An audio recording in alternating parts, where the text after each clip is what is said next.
ಬೂದ್ನೂರು ಐತಿಹಾಸಿಕವಾದ ಒಂದು ಕ್ಷೇತ್ರ. 15ನೇ ಶತಮಾನದಲ್ಲಿ ಹೊಯ್ಸಳರ ರಾಜರು ಇಲ್ಲಿ ಒಂದು ಅತ್ಯುತ್ತಮ ವಾಸ್ತುಶಿಲ್ಪಿಯಲ್ಲಿ ಒಂದು 2 ದೇವಸ್ಥಾನವನ್ನು ನಿರ್ಮಾಣ ಮಾಡಿದ್ದಾರೆ. ಇಲ್ಲಿ ಹಲವಾರು ಕುರುಹುಗಳಿವೆ. ಹೊಯ್ಸಳರ ಸಾಮ್ರಾಜ್ಯ ಇಲ್ಲಿ ಆಳ್ವಿಕೆ ಮಾಡಿದರು ಅನ್ನೋದಕ್ಕೆ ಈ ಊರಿನ ಸುತ್ತಮುತ್ತ ಹಲವಾರು ಕುರುಹುಗಳಿವೆ. ಹಳೆ ಬೂದ್ನೂರಲ್ಲಿ ವೀರಗಲ್ಲಿದೆ, ಅದಕ್ಕೆ ಸಂಬಂಧಿಸಿದ ಕೆಲವೊಂದು ಶಾಸನಗಳು ಸಿಕ್ಕಿವೆ.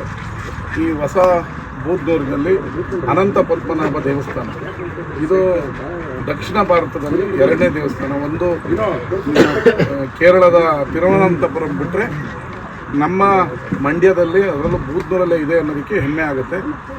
ಅನಂತ ಪದ್ಮನಾಭ ಸ್ವಾಮಿ ದೇವಸ್ಥಾನ ಇದೆ, ಮತ್ತು ಕಾಶಿ ವಿಶ್ವನಾಥ ದೇವಸ್ಥಾನ ಇದೆ. ಕಳೆದ 2 ವರ್ಷಗಳ ಹಿಂದೆ ಬೂದ್ನೂರು ಉತ್ಸವವನ್ನು ಆರಂಭ ಮಾಡಿದ್ವಿ ನಮ್ಮ ಸರ್ಕಾರ ಬಂದ ನಂತರ. ಮೊದಲನೇ ವರ್ಷದಲ್ಲಿ ಸಕ್ಸಸ್ಸನ್ನು ಆಯಿತು. ಕಳೆದ ವರ್ಷ ಮಾಡೋಣ ಅಂದ್ಕೊಂಡು ನಮ್ಮಲ್ಲೇ ಸಾಹಿತ್ಯ ಸಮ್ಮೇಳನ ಪಕ್ಕದೂರಲ್ಲಿ ಮಾಡಿದ್ರಿಂದ ಆ ದೊಡ್ಡ ಕಾರ್ಯಕ್ರಮದ ಮುಂದೆ ಇದು ಚಿಕ್ಕದಾಗಿ ಕಾಣಬಾರ್ದು ಅಂತೇಳಿ ಕಳೆದ ವರ್ಷ ಮಾಡಲಿಲ್ಲ. ಈ ವರ್ಷ 2ನೇ ಉತ್ಸವವನ್ನು ಮಾಡ್ತಾಯಿದ್ದೀವಿ. ಇದೇ 21, 22ನೇ ತಾರೀಕು, ಫೆಬ್ರವರಿ 21, 22ನೇ ತಾರೀಕು ಮಾಡ್ತಾಯಿದ್ದೀವಿ. ಅದರ ಪೂರಕವಾಗಿ ಇನ್ನಷ್ಟು ಕಾರ್ಯಕ್ರಮಗಳನ್ನು ಇಟ್ಕೊಂಡಿದ್ದೀವಿ. 17ನೇ ತಾರೀಕು ದೇವಸ್ಥಾನದ ಆವರಣದಲ್ಲಿ ಮಕ್ಕಳಿಗಾಗಿ ಚಿತ್ರಕಲಾ ಸ್ಪರ್ಧೆಯನ್ನು ಏರ್ಪಡಿಸಿದ್ದೀನಿ. ಶಾಲಾ ಕಾಲೇಜಿನ ಎಲ್ಲ ವಿದ್ಯಾರ್ಥಿಗಳು ಇದರಲ್ಲಿ ಭಾಗವಹಿಸಿ ಗೆದ್ದಂಥವ್ರಿಗೆ ಬಹುಮಾನ ಕೊಡ್ತೀವಿ. ಮತ್ತು ಭಾಗವಹಿಸಿದ ಎಲ್ಲ ಮಕ್ಕಳಿಗೂ ಸಮಾಧಾನಕರ ಬಹುಮಾನವನ್ನು ಕೂಡ ಕೊಡೋದಕ್ಕೆ ನಾವು ರೆಡಿ ಮಾಡ್ತೀವಿ. ಅದಾದ ನಂತರ 18, 19 ಮಹಿಳೆಯರಿಗಾಗಿ ಕಸ್ಬಾ ಹೋಬಳಿಯ 30 ಊರಲ್ಲೂ ಕೂಡ ರಂಗೋಲೆ ಬಿಡುವಂಥ ಕಾರ್ಯಕ್ರಮವನ್ನು ಇಟ್ಕೊಂಡಿದ್ವಿ. ರಂಗೋಲೆ ಬಿಡಿ, ಮನೆಗೊಂದು ರಂಗೋಲೆ, ಮನೆಗೊಂದು ಗ್ಯಾರಂಟಿ ಅಂತೇಳಿ ನಾವು ಸ್ಲೋಗನ್ ಇಟ್ಟು ರಂಗೋಲೆ ಬಿಟ್ಟ ಎಲ್ಲ ಮಹಿಳೆಯರಿಗೂ ಬಹುಮಾನವನ್ನು, ಉಡುಗೊರೆಯನ್ನು ನಾವು ಕೊಡ್ತಾಯಿದ್ದೀವಿ.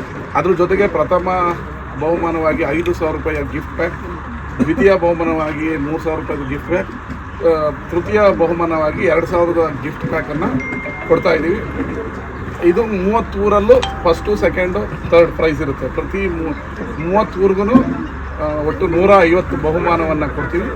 ಭಾಗವಹಿಸಿದ ಎಲ್ಲ ಮಹಿಳೆಯರಿಗೂ ಬಹುಮಾನವನ್ನು ಕೊಡ್ತಾಯಿದ್ದೀವಿ.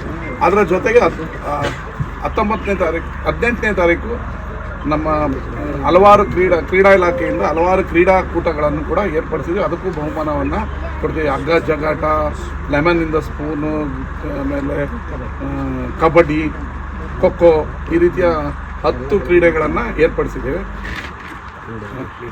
ವಿಶ್ವಮಾನವ ಶಾಲಾ ಆವರಣದಲ್ಲಿ ಇದನ್ನು ಆಯೋಜನೆ ಮಾಡಿದ್ದೀವಿ.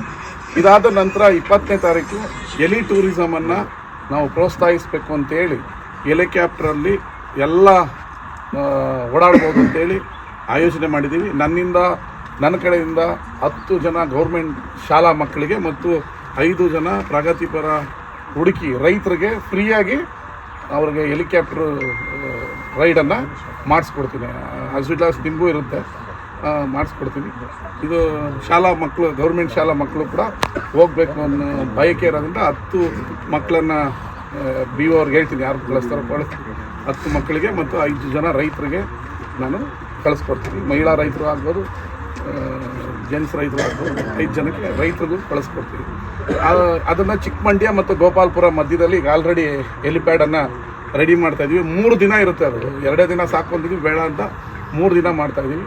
ಅವತ್ತು ಸಂಜೆ ಹೊಸ ಬೂದ್ನೂರ ದೇವಸ್ಥಾನದ ಆವರಣದಲ್ಲಿ ಆಹಾರ ಮೇಳಕ್ಕೆ ಉದ್ಘಾಟನೆಯನ್ನು ಮಾಡ್ತಾಯಿದ್ದೀವಿ. ಅವತ್ತು ರಾತ್ರಿ ಇಲ್ಲಿ ಫೈರ್ ಶೋ ಇರುತ್ತೆ, ವಿವಿಧ ಪಟಾಕಿಗಳ ಇದನ್ನು ಮಾಡಬೇಕು ಅಂತ ಹೇಳಿ